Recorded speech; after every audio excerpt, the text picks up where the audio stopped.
Good morning everyone. Mayam pumnamag aigi kuirabagi matungda anova video amu puraga lae. Mayam ngasigi video sidi kari video no haragadi aigi daily blog video oidoini.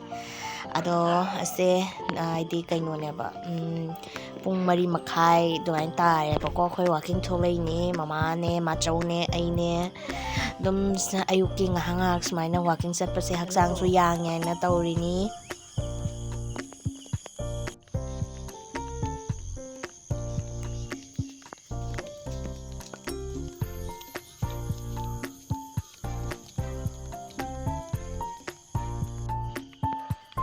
Do mayam nahan aikoigi mamogi jum ningkhai bado mogi jum anoba sagatpa hore adudo neba sise achuchu jengboina khowang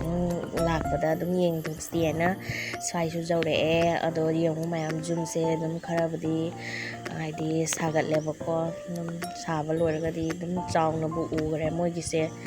asisi sangoi oidoira khangde sangoi da kharani leiraga dum ankomu jum mamomo hogatoi maneba dum ahan bagi tuktak khara noi hogatlinebako aduni mayam jum mama saba ise pakna ngamdedana ko ado ayukine view se aduki matik yam phajei ado mayam asigi pukri se haidine yengba yamna phajeyebako ado ai dum lausala abani camera da ado mayam aikoigine san macha poebako ado yam mata chana sangom thainge de ina video se lahobani mayam nusidre jengune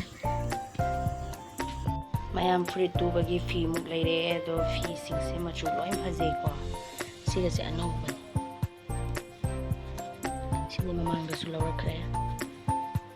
mayam adum lawe asi se na ne ko mayam mon cover gi oidene ba mon cover 2 aina hairame ba ko to 2 ge to ni machu ri phajamani mayam maruki aidi fanik kine lottery gi ado fi to puthare ado yengune mayam machu sing se loina phajabani fanik se bagi double dyeing fanik aina fijam gi da thokodo dude ki maruk ne ko dude ki fi ni lawrai se ado fanik tara khak ne ko koi lottery se adoni rang de lo thoro ye mayam hapchana ba jam wai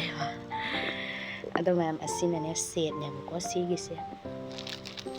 phajabani yong mayam yong phajadra si se ga fanek se ga set saraga mo yu jing kudumati ni na try ra di kudumati tu set sajan bani ko phajabani mayam si se na angauba gi oire angauba se haidi mapan se ga machu mana hanba amaina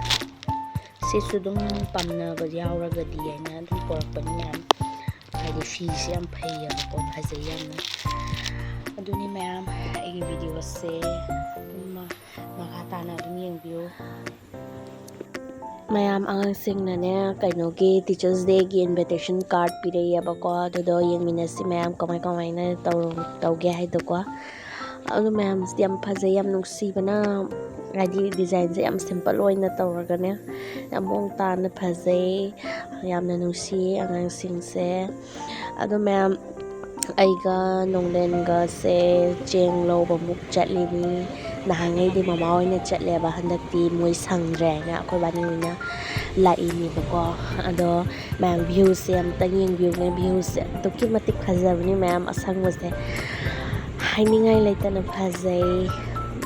khangdeda aikogi khunoi bana saro khangde pangda nusi pangphata phajai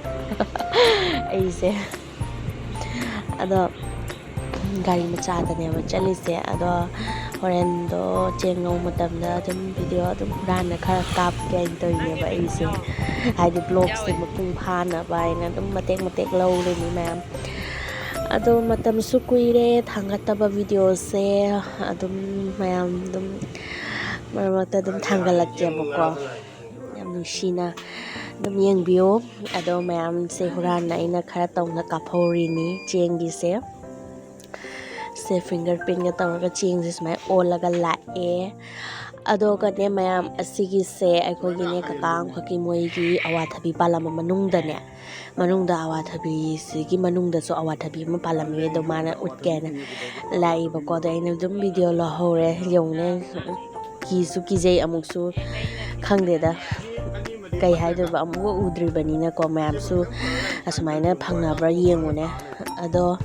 ꯃꯌꯥꯝ ꯁꯟꯗꯥ ꯌꯧꯔꯦꯕꯀꯣ ꯑꯩꯁꯦ ꯊꯕꯛ ꯑꯃ ꯆꯠꯂꯨꯕꯗꯒꯤ ꯁ꯭ꯀꯨꯜꯗ ꯆꯪꯉꯛꯄ ꯑꯉꯥꯡꯁꯤꯡꯁꯦ ꯂꯣꯏ ꯍꯧꯖꯤꯛꯐꯥꯎ preparation ꯇꯧ ꯂꯩꯔꯝꯃꯤꯅꯦ ꯅꯨꯡꯁꯤꯗ꯭ꯔꯥ ꯑꯗꯣ ꯃꯌꯥꯝ ꯑꯩꯒꯤ ꯚꯤꯗꯤꯑꯣꯁꯦ ꯃꯇꯥꯡꯁꯤꯗ ꯂꯣꯏꯁꯤꯟꯖꯔꯒꯦ